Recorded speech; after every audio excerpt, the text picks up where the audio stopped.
बक्षीस देऊन गेले. मला पण आनंद झाला की या वयात बक्षीस घेणं आताच्या काळात म्हणजे हे अशक्यच आहे. म्हणजे आता इतर इंग्लिश मिडियम हे आम्हाला पहिल्यापासूनच ऋणानुबंध असल्यासारखं आहे.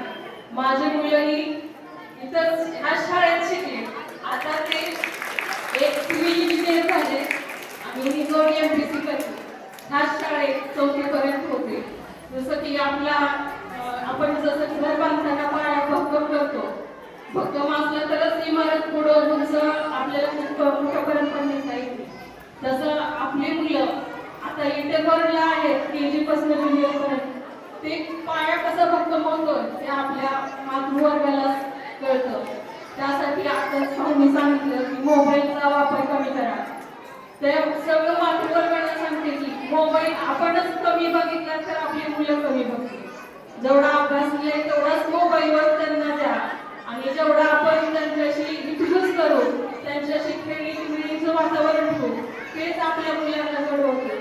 त्यासाठी तुम्ही प्रयत्न करा, मोबाईल आपल्यापासून दूर ठेवा आणि ते आपल्यापासून दूर राहिलं तर मुलांपासून दूर राहील आणि आपला मुलगा उज्ज्वल भविष्यात यशस्वी व्हावा एवढीच प्रार्थना करा.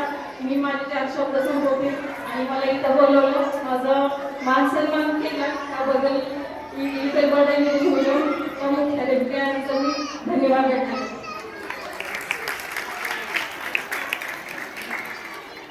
धन्यवाद.